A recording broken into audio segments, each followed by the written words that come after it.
Hi everyone, this is Prisma. तपाईले यो video click गर्नुभयो भनेपछि तपाईले पनि अस्ट्रेलियाको इन्कम सोर्स चाहिँ के कसरी देखाउने भन्ने कुरामा कन्फ्युजन छ होला अथवा तपाईले अस्ट्रेलिया जाने प्लान गर्दै हुनुहुन्छ अथवा एप्लिकेसन प्रोसेस अघि बढाइरहनु भएको छ जुन कन्डिसन भए पनि let me assure you that you clicked into the right video.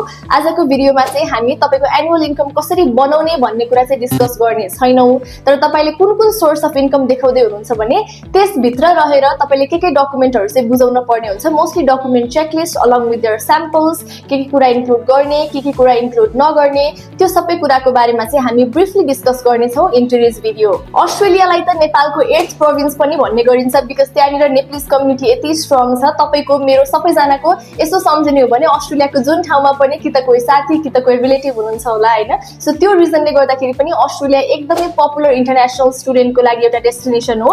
पहिलेदेखि नेप्लिज स्टुडेन्टहरुको लागि पपुलर नै थियो, अहिले झनै पपुलर भएको छ विथ इन्क्रिजिङ भिजा रेट हैन। सो यदि तपाई अस्ट्रेलिया जाँदै हुनुहुन्छ भने अस्ट्रेलिया गइसकेपछिको तपाईको लाइफ अलिकता सजिलो हुन्छ कम्पेयर टु नेपाल अथवा compare to other study destination. तर अस्ट्रेलिया जानकै लागि चाहिँ जति डकुमेन्टको तपाईले झन्झट सहनु पर्छ त्यो चाहिँ अलिकता साच्चीकै नै झन्झटिलो नै छ हैन। सो त्यो कुरालाई चाहिँ अलिकता सिम्प्लिफाई गर्नको लागि आजको यो भिडियोमा चाहिँ म तपाईहरुलाई एनुअल इन्कम सोर्स भित्र के डकुमेन्ट देखाउने भन्ने कुरा चाहिँ तपाईहरुसँग मजाले डिस्कस गर्न जाँदै छु along with samples. So let's get started.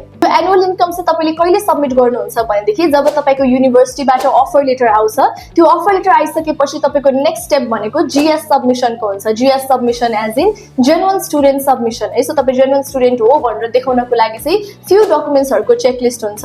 त्यो मध्ये एउटा डकुमेन्ट चाहिँ एनुअल इन्कम सोर्सहरु पनि हो। सो तपाईले चारटा डकुमेन्ट देखाउनु पर्छ मोस्टली। एउटा चाहिँ एनुअल इन्कमको सोर्सहरु देखाउनु पर्यो, अर्को एजुकेशनल लोनको डकुमेन्ट्सहरु बुझाउनु पर्ने हुन्छ, थर्ड भनेको वार्ड लेभलबाट तपाईले बनाउनु भएको डकुमेन्टहरु सबमिट गर्नुपर्छ भने last but not the least तपाईको फ्यामिली मेम्बर्सहरुको चाहिँ प्रोपर्टीहरु के कति छ त्यसको भ्यालुएसन रिपोर्ट पनि हामीले सबमिट गर्नुपर्ने हुन्छ।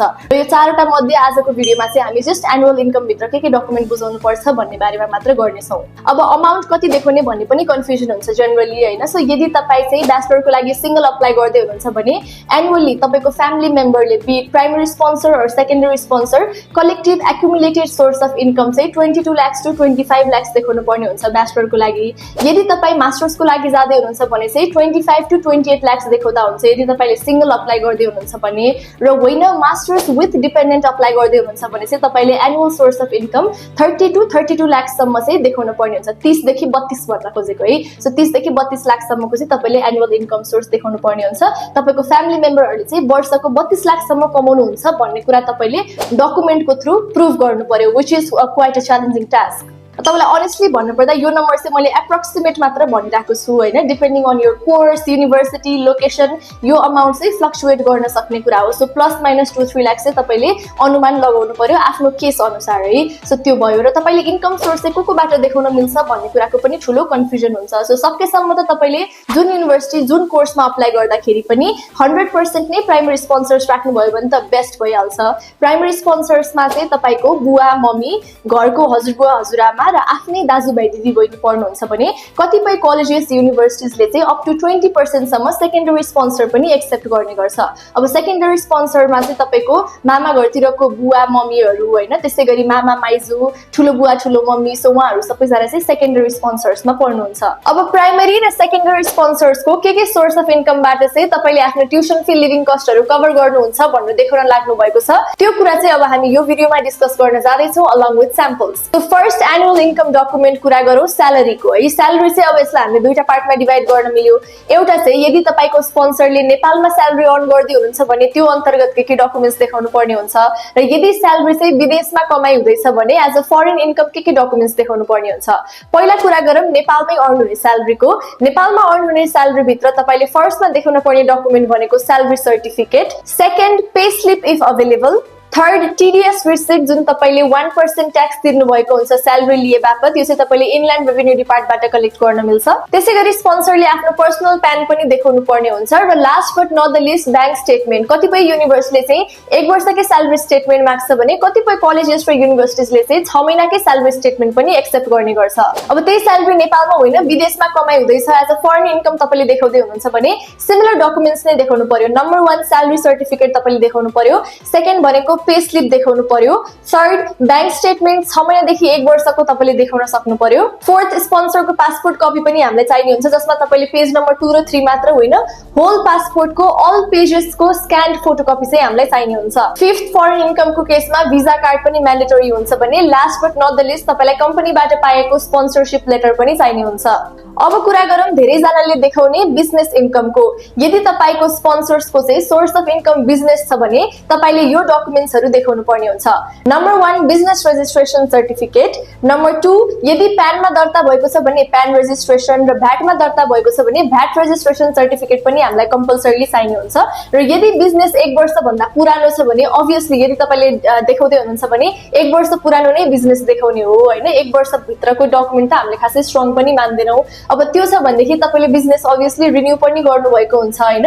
सो त्यो सँगसँगै बिजनेस रिन्युअल सर्टिफिकेट पनि तपाईलाई चाहिने हुन्छ। सिमिलरली बिजनेसको अगाडि 3 वर्षदेखिको ट्याक्स क्लियरेन्स डकुमेन्ट पनि तपाईले बुझाउन सक्नुपर्छ र पोसिबल छ भने अडिट रिपोर्ट पनि ल्याउनु होला विथ युडिन नम्बर। तर यो चाहिँ म्यान्डेटरी डकुमेन्ट होइन। अब म्यान्डेटरी डकुमेन्ट के हो भन्नुहुन्छ भने बिजनेसको बैंक स्टेटमेन्ट है। बिजनेसको आफ्नै जुन अकाउन्ट क्रिएट गर्नु भएको हुन्छ बैंकमा, त्यो बिजनेस अकाउन्टको 1 वर्षदेखिको बैंक स्टेटमेन्ट चाहिँ तपाईले कम्पल्सरीली बुझाउनु पर्ने हुन्छ।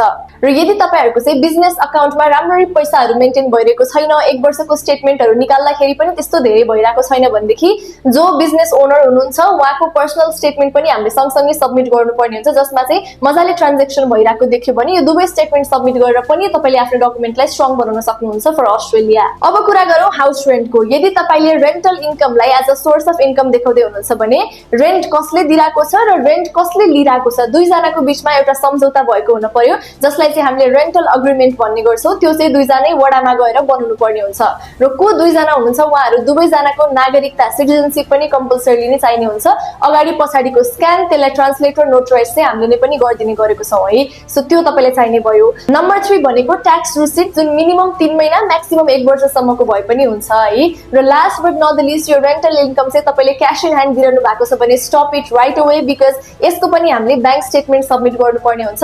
कति युनिभर्सिटीले 6 महिनाकै एक्सेप्ट गर्छ भने धेरै जसोले चाहिँ 1 वर्षकै माग्ने गर्छ है। सो 1 वर्षदेखि चाहिँ तपाईको हरेक महिना एउटा स्पेसिफिक डेटमा चाहिँ एउटा सर्टेन स्पेसिफिक अमाउन्ट आइराको छ भन्ने कुराको प्रुफ पनि हामीले एज अ बैंक स्टेटमेन्ट देखाउनु पर्ने हुन्छ। Last but not the least house रेन्टमा दिँदै हुनुहुन्छ भनेपछि त्यो बिल्डिङ कम्प्लिट भइसकेको छ, सो तपाईले बिल्डिङ कम्प्लिसन सर्टिफिकेट जसलाई हामीले नेपालीमा निर्माण सम्पन्न कागज भन्छौं त्यो पनि तपाईले बुझाउनु पर्ने हुन्छ र त्यो चाहिँ नेपालीमा डकुमेन्ट हुन्छ। त्यसलाई पनि अभियसली हामीले ट्रान्सलेट र नोटराइज गरेर सबमिट गर्नु पर्यो। हाउस रेन्ट जस्तै क्याटेगोरीमा फल गर्ने ल्यान्ड लिजको कुरा गरौँ। अब ल्यान्ड लिजमा पनि तपाईको हाउस रेन्ट जस्तै सिमिलर नै डकुमेन्ट हो, जस्ट एउटा निर्माण सम्पन्न कागज हुँदैन। त्यसको सट्टामा चाहिँ तपाईले लाल पूर्जा र त्यसको तिरो रसिद देखाउनु पर्ने हुन्छ। ल्यान्ड लिजमा पनि सिमिलर डकुमेन्ट्स तपाईको लिज अग्रिमेन्ट हुन पर्यो दुई जनाको, दिने र लिने दुवै जनाको सिटिजनशिप पनि चाहिने भयो, तिरो रसिद हुन पर्यो, लाल पूर्जा हुन पर्यो र बैंक स्टेटमेन्ट 6 महिनादेखि 1 वर्षसम्मको चाहिँ हामीलाई चाहिने हुन्छ when you are showing lease as a source of income for Australian student visa। अब कुरा गरौँ पेन्सनको। यदि तपाईले आफ्नो स्पोन्सर्सको सोर्स अफ इन्कम चाहिँ पेन्सन देखाउँदै हुनुहुन्छ भने तपाईलाई नम्बर 1 चाहिने डकुमेन्ट भनेको पेन्सन पत्ता चाहिन्छ। पेन्सन बुक पनि मेन्टेन गर्नु भएको होला, त्यो पनि हामीलाई चाहिने हुन्छ।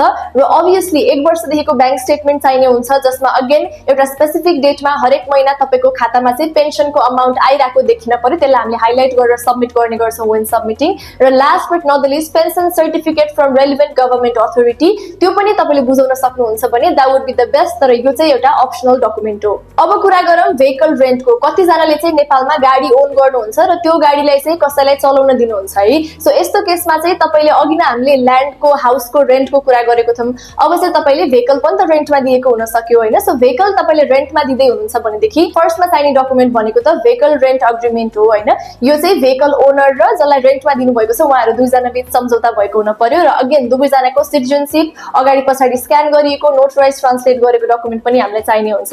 त्यसैगरी त्यो भेहिकल जुन पर्टिकुलर भेहिकल तपाईले देखाउँदै हुनुहुन्छ त्यसको ब्लू बुक चाहिने हुन्छ हामीलाई। त्यसैगरी ड्राइभरको लाइसेन्स हामीलाई म्यान्डेटरीली चाहिने हुन्छ र ट्रान्सपोर्ट अथोरिटीबाट एउटा लेटर पनि चाहिने हुन्छ। अब भेहिकल रेन्टमा दिँदाखेरि चाहिँ तपाईले बैंक स्टेटमेन्ट देखाउनै पर्छ भन्ने म्यान्डेटरी त छैन, बट जो भेहिकल ओनर हुनुहुन्छ उहाँको पर्सनल खातामा चाहिँ मजाले ट्रान्ज्याक्सन मेन्टेन भइरहेको कुरा चाहिँ तपाईले through his strong bank statement देखाउन सक्नु पर्यो। व्हिच मिन्स दैट हामीले भेहिकल रेन्टलाई as a source of income देखाउँदाखेरि भेहिकल ओनरको पनि बैंक स्टेटमेन्ट सबमिट गर्यो भने चाहिँ त्यो बेस्ट नै हुन्छ last but not the least कुरा गरौँ अब एग्रिकल्चर इन्कमको। Nepal is a agricultural country, so धेरैजनाको सोर्स अफ इन्कम चाहिँ एग्रिकल्चर पनि हुने गर्छ र कतिजनाको एग्रिकल्चर चाहिँ अब रेजिस्टर्ड भएर मजाले त्यसबाटै राम्रो ट्रान्जेक्सन भइरहेको हुन्छ, ट्याक्सेबल नै हुन्छ भने कतिजनाले चाहिँ एग्रिकल्चरलाई as a source of income देखाउँदाखेरि जस्ट एउटा सर्टेन अमाउन्ट पुर्याउनको लागि देखाउनुहुन्छ, ट्याक्स कुनै पनि तिर्नु भएको हुँदैन। बिकज नेपालमा चाहिँ एउटा के प्रोभिजन छ भनेदेखि तपाईले नेपालमा चाहिँ वार्षिक 5 लाख भन्दा कमको कमाई गर्नुहुन्छ एग्रिकल्चरबाट भने तपाईले त्यसको बापत कुनै पनि ट्याक्स तिर्नु पर्दैन कुनै पनि अथोरिटीलाई। सो यसरी पनि यदि तपाईले भनौँ न 25 लाखको इन्कम सोर्स देखाउनु पर्ने छ, त्यसमा तपाईको 22 लाख चाहिँ पुग्यो रे,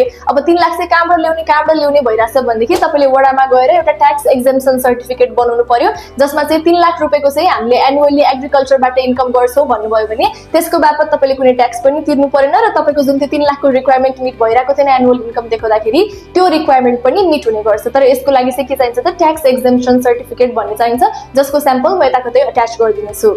तर यदि तपाईको स्पोन्सर्सको एग्रिकल्चरबाट मजाले नै इन्कम भइरहेको छ भनेदेखि चाहिँ तपाईले के डकुमेन्ट्स जम्मा गर्नुपर्छ भनेदेखि अफ कोर्स 1 इयरको बैंक स्टेटमेन्ट प्रोभाइड गर्न सक्नु पर्यो, इन्डिभिजुअल हुन सक्यो अथवा एग्रिकल्चरलाई एज अ बिजनेस रेजिस्टर गर्नु भएको छ भने त अगेन बिजनेसकै बैंक स्टेटमेन्ट पनि हामीले सबमिट गर्न सक्यौं। सेकेन्ड, एग्रिकल्चर इन्कम गर्दै हुनुहुन्छ भने occupation verification from government authority त्यो डकुमेन्ट पनि हामीलाई चाहिने हुन्छ। And last but not the least annual income भेरिफिकेसनमा चाहिँ तपाईले एग्रिकल्चर इन्कमलाई पनि मेन्सन गरेकै हुनुपर्छ। सो त्यही नै हो, नेपालमा म्याक्सिमम स्टुडेन्ट्सहरूले चाहिँ यही 7-8 वटा तरिकाबाट एनुअल इन्कमको सोर्स देखाइरहनु भएको हुन्छ। यो बाहेक पनि सबैजनाको छुट्टै छुट्टै इन्कम सोर्स अभियसली हुन सकि नै हाल्यो, त्यसको हामी छुट्टै चेकलिस्ट आफैले पनि निकाल्न मिल्छ हैन। अब यो भनिरहँदा हाई कमिसनको ठ्याक्क यो डकुमेन्ट भित्र यो चेकलिस्ट चाहिने, यो भित्र यो चाहिने भन्ने त्यस्तो रिक्वायरमेन्ट कुनै पनि छैन। जस्ट तपाईले कुन डकुमेन्ट सबमिट गर्दाखेरि चाहिँ तपाईको इन्कम सोर्स जेन्युइन हो भन्ने प्रुभ हुन्छ भन्ने कुरा मात्रै हो है। सो यसरी चाहिँ तपाईले एनुअल इन्कम सोर्स देखाउन सक्नुहुन्छ when you are applying to Australia from Nepal in student visa.